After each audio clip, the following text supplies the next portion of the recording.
The Zoom notification popped up at 7:56 a.m. with the cheerful ding of corporate doom. Quick sync, Ashley D.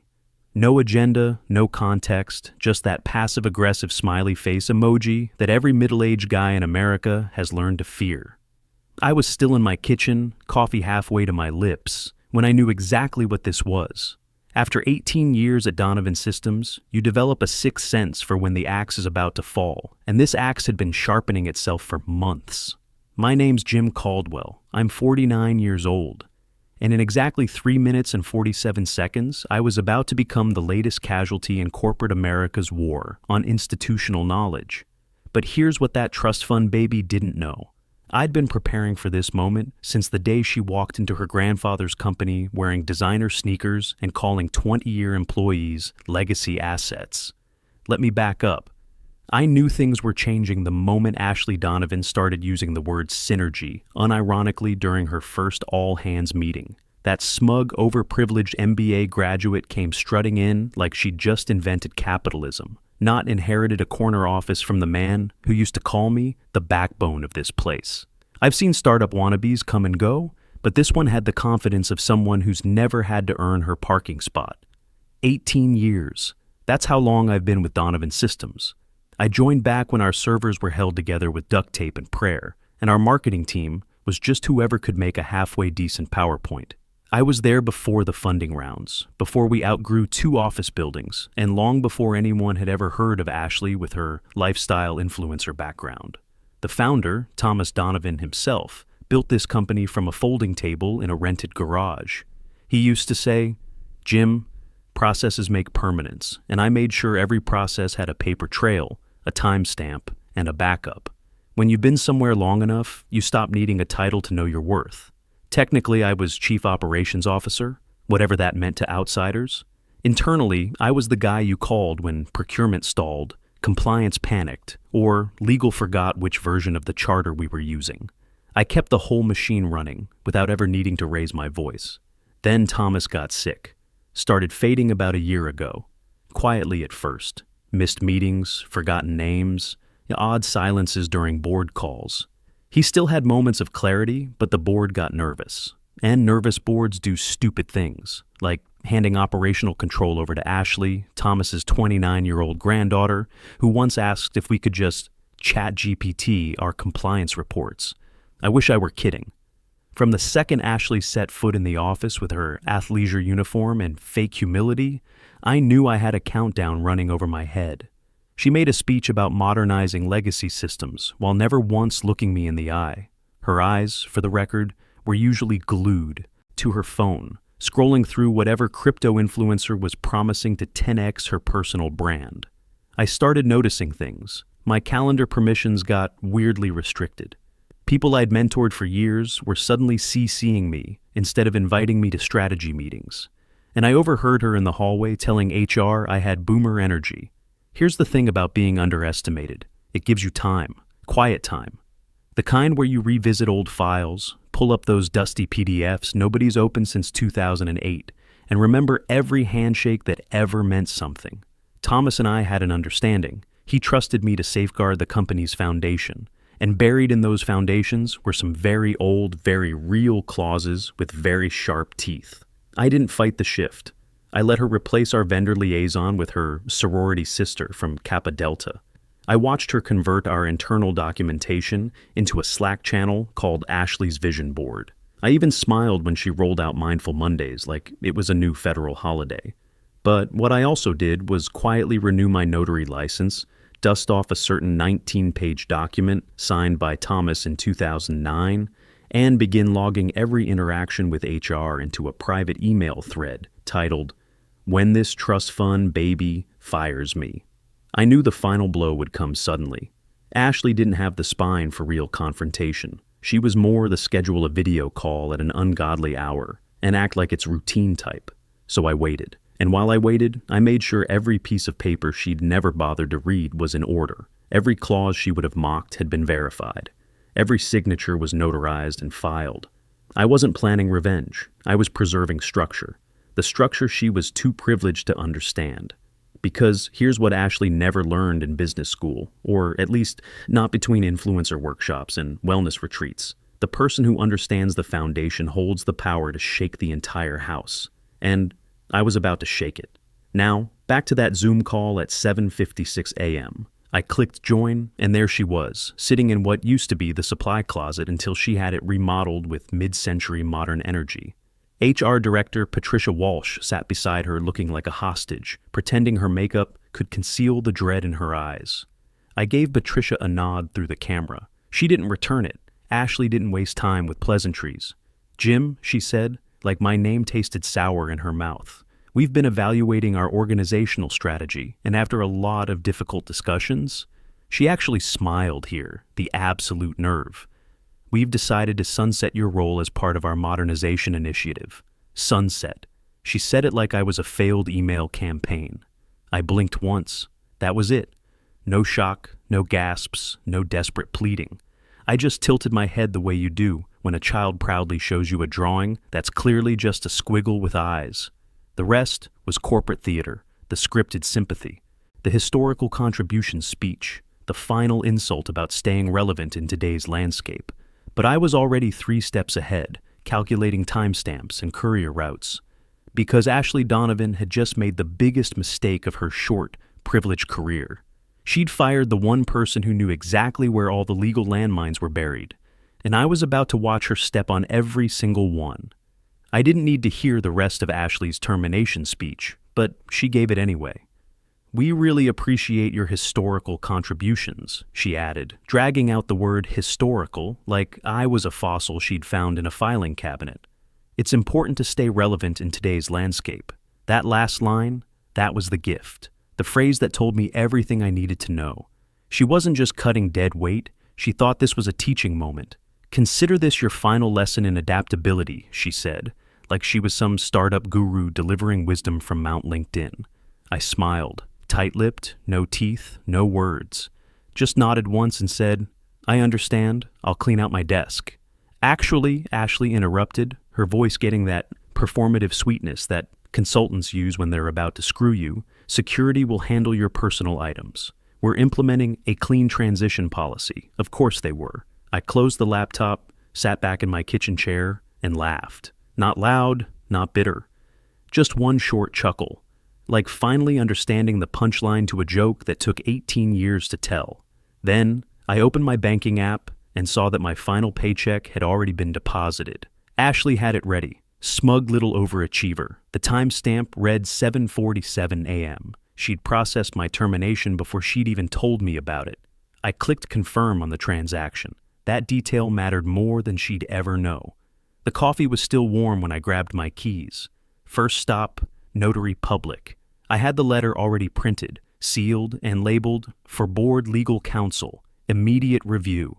All it needed was the official seal. The notary, Mrs. Williams, a 70-year-old woman who'd been stamping documents since before Ashley was born, raised an eyebrow when she read the first line. "Operational reversion clause?" she asked. "Family business," I said. "Sometimes the kids need reminding about respect."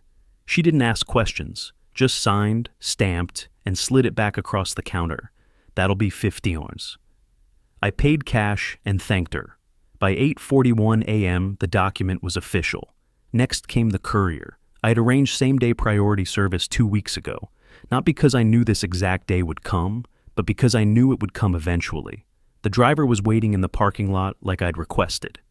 "Time-sensitive legal document," I told him, handing over the envelope.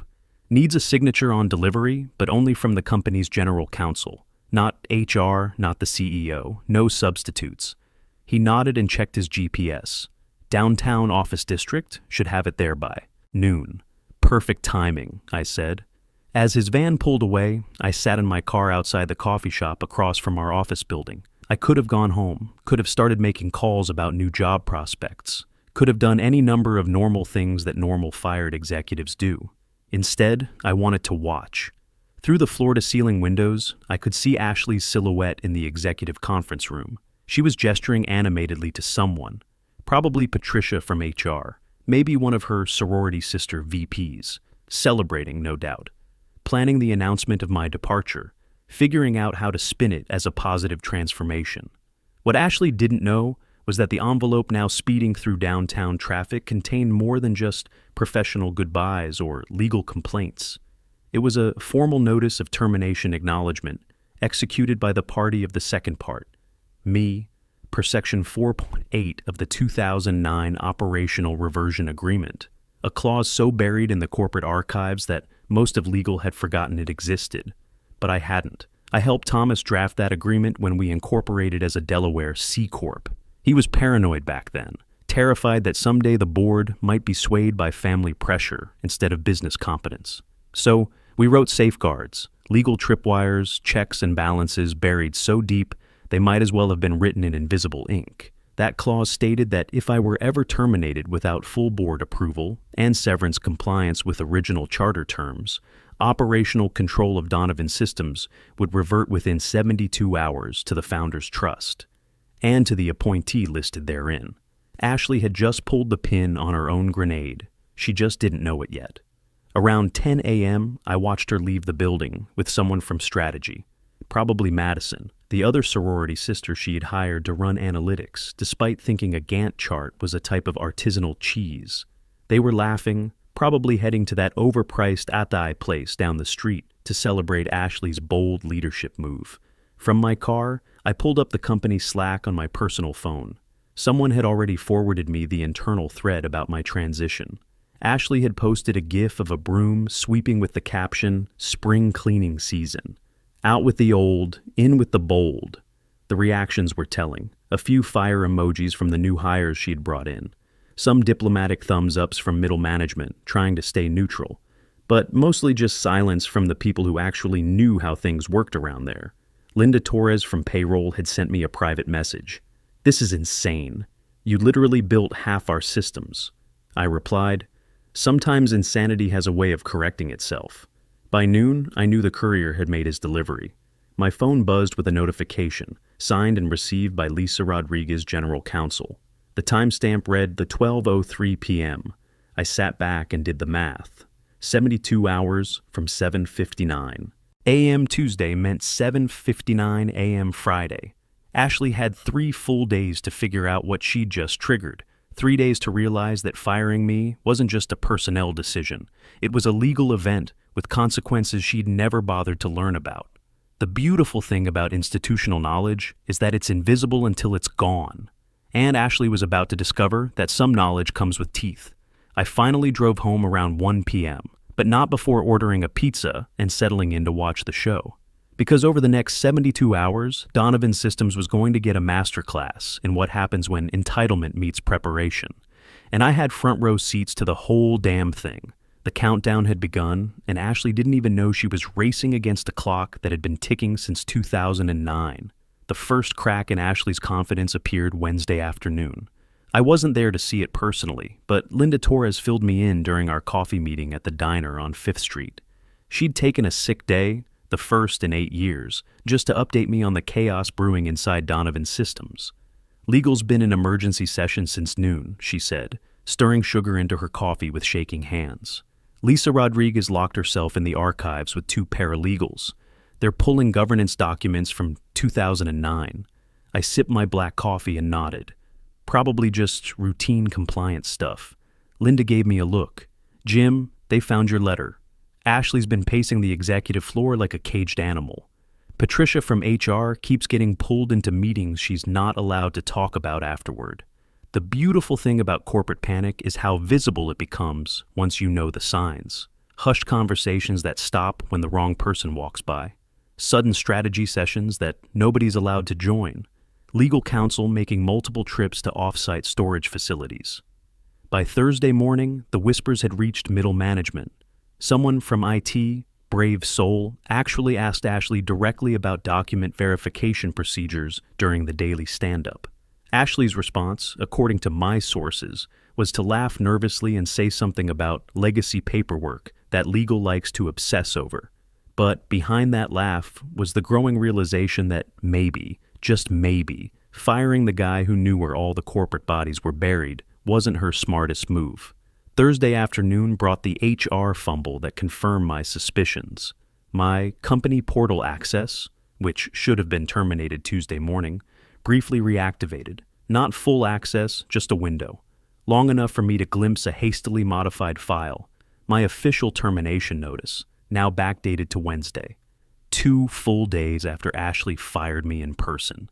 They were scrambling, trying to create a different timeline, maybe hoping to shift the 72-hour reversion trigger, maybe thinking they could massage the dates and make everything go away. Amateur hour. See, the problem with rewriting history is that when the historian kept receipts, you're screwed. I had my original termination timestamp, my bank deposit confirmation, the notarized courier slip, the signed delivery verification, all dated Tuesday. I forwarded everything to my personal attorney with a note, document the documentation. Her reply was 2 words, already done. By Thursday evening, the board had been called for an emergency session. Not the usual monthly review, but a governance clarification meeting scheduled for Friday morning. The same Friday morning when my 72-hour window would close at exactly 7:59 a.m. I spent Thursday night at home, laptop open, watching the internal Slack channels leak information like a corporate Titanic. Someone had started an anonymous thread asking whether anyone remembered founder clauses from the old company charter. Another thread wondered if there was any truth to rumors about succession protocols. Ashley tried to control the narrative with a company-wide message about exciting transitions and streamlined leadership structures. But you could smell the desperation through the buzzwords. Friday morning came with the kind of crisp October air that makes you feel like anything's possible. I was up at 6 a.m., showered and dressed in my best suit, the charcoal Armani I'd bought when we closed our first $10 million contract back in 2018. If I was going to reclaim my company, I was going to look the part. The emergency board meeting was scheduled for 8:30 a.m. I knew because Dr. Patricia Moore, the board chair, had sent me a text at 7:15. Jim, legal counsel advises your presence may be required at this morning's session. Are you available? I replied, I'll be there. At 7:59 a.m. exactly, 72 hours to the minute after Ashley had sunsetted my role, I walked through the front doors of Donovan Systems. The security guard, Martin, who'd known me for 15 years, did a double take. Morning, Mr. Caldwell, he said carefully. Thought you were... heard there was some kind of transition. I smiled and tapped my badge against the reader. It beeped green. Lisa Rodriguez had reactivated my access sometime during the night. Transitions work both ways, Martin, I said. Sometimes what goes around comes back around. The elevator ride to the executive floor felt like the longest and shortest minute of my life. When the doors opened, I could hear voices from the main conference room, heated voices. The kind you hear when lawyers are explaining to executives that their legal position is somewhere between precarious and completely fucked. I walked past Ashley's office, empty, her laptop bag gone, and continued to the conference room. Through the glass walls, I could see the entire board assembled, Dr. Moore at the head of the table, Lisa Rodriguez with a stack of legal documents, 3 external board members looking like they'd rather be anywhere else, and Ashley sitting at the far end, her usual confidence replaced by something between confusion and dawning horror. I knocked once and entered. Good morning, I said, making eye contact with each board member in turn. I believe you requested my attendance. Dr. Moore gestured to an empty chair. Please, Jim. Sit down. Ashley stared at me like I was a ghost, which, in a way, I suppose I was. The ghost of institutional knowledge, come back to haunt the living. Lisa Rodriguez cleared her throat and opened the black folder in front of her. As we were discussing, the Operational Reversion Agreement of 2009, Section 4.8, has been formally triggered. The 72-hour window closed at 7:59 a.m. this morning. She looked directly at me. Mr. Caldwell, according to the Founders Trust documentation, you are the designated appointee for operational oversight in the event of unauthorized executive termination. I nodded once. That's correct. Ashley found her voice, though it came out smaller than usual. This is insane. You can't just... This isn't how corporate governance works. I turned to face her, my smile professional, but cold. Actually, Ashley, this is exactly how it works, when you know how to read the fine print.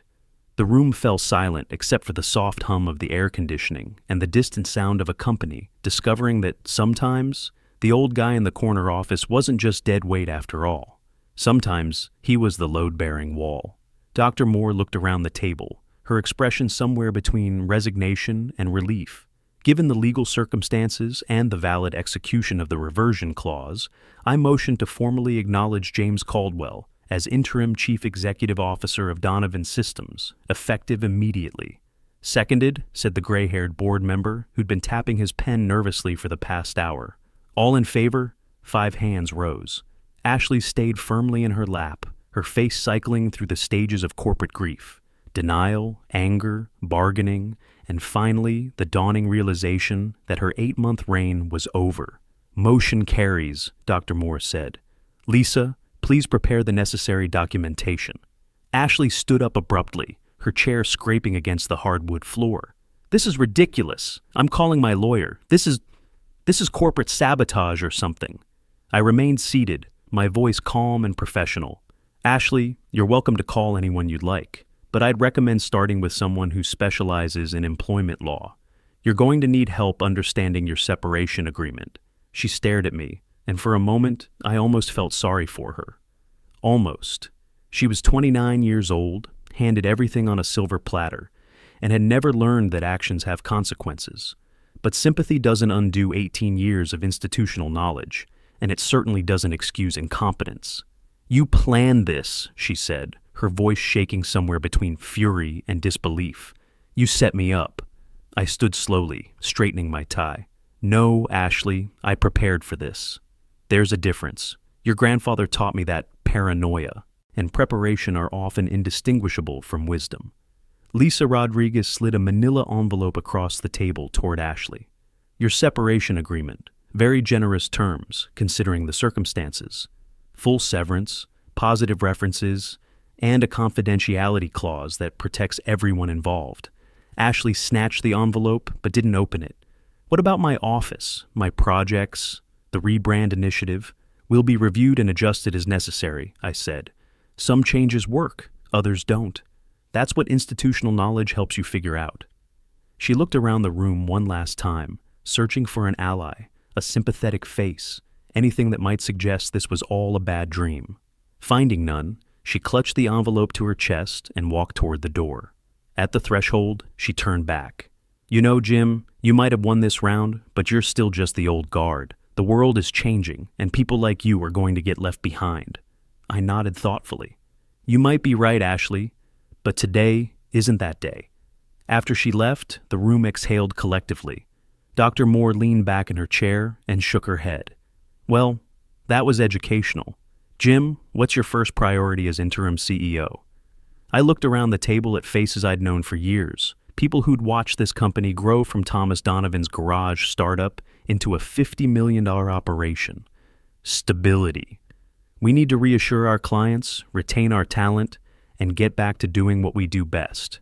And Ashley's innovations? Asked one of the external board members delicately.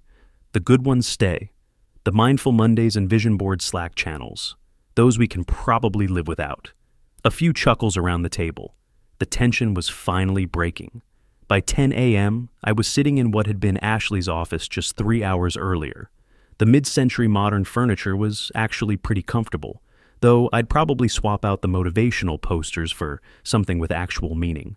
My first call was to Linda Torres. Linda, it's Jim. How would you feel about that VP of Operations position we talked about last year? Are you serious? Her voice cracked with emotion. Dead serious. I need people I can trust, people who actually know how this place works. When do I start? How about Monday? My second call was to the 3 senior employees Ashley had terminated over the past 2 days. 2 accepted my offer to return immediately. The third, understandably, had already accepted another position, but thanked me for the call. By noon, I'd sent a company-wide email, short, professional, and to the point. Effective immediately, I've assumed interim operational oversight of Donovan Systems. Our focus returns to the values Thomas Donovan built this company on: competence, integrity, and respect for institutional knowledge. Department heads, please schedule meetings with me this week to discuss ongoing projects and priorities. We have work to do. The response was immediate and overwhelming. My Inbox filled with replies ranging from relieved to celebratory. Someone had already created a new Slack channel called Welcome Back Jim before I shut it down. We had a company to run, not a victory party to plan. Around 2 p.m., I walked the office floors, something I hadn't done in months. People looked up from their desks with expressions I hadn't seen since Ashley's arrival: hope, relief, and something approaching genuine enthusiasm. Martin, the security guard, stopped me near the elevators. "Mr. Caldwell," I just wanted to say, "it's good to have you back. Place wasn't the same without you. Thanks, Martin. It's good to be back." That evening, I sat in my home office with a glass of bourbon. The good stuff. A bottle Thomas had given me when we hit our first 10 million in revenue. I pulled out my yellow legal pad and wrote a timeline of the past 72 hours. Not for legal reasons this time, just for memory. Tuesday, 7:59 a.m. terminated. Tuesday 9.02 a.m. reversion clause triggered. Friday 7:59 a.m. clause executed. Friday 8:30 a.m. appointed interim CEO. The phone rang around 8 p.m., Thomas Donovan's home number. "Jim." The voice was weak but unmistakable. "Hello, Thomas. How are you feeling? Better now?" Lisa told me what happened. "Ashley overplayed her hand, didn't she?" "She did. But she's young. Maybe she'll learn from this." A pause, then a chuckle that turned into a cough. "You always were too generous, Jim. That's why I knew you'd protect this place when I couldn't anymore. The company's in good hands, Thomas. Get some rest. I will. And Jim, thank you for everything." After we hung up, I sat back in my chair and smiled. Not the tight professional smile I'd been wearing all day, but something genuine and satisfied. Ashley was right about one thing. The world was changing. But sometimes change meant recognizing that experience and wisdom weren't just legacy baggage. Sometimes they were exactly what you needed to build something that would last. Consider this your final lesson in underestimating institutional knowledge. The old guard isn't going anywhere. We're just waiting for the next generation to earn their place at the table. And when they do, we'll be here to teach them how the real world works.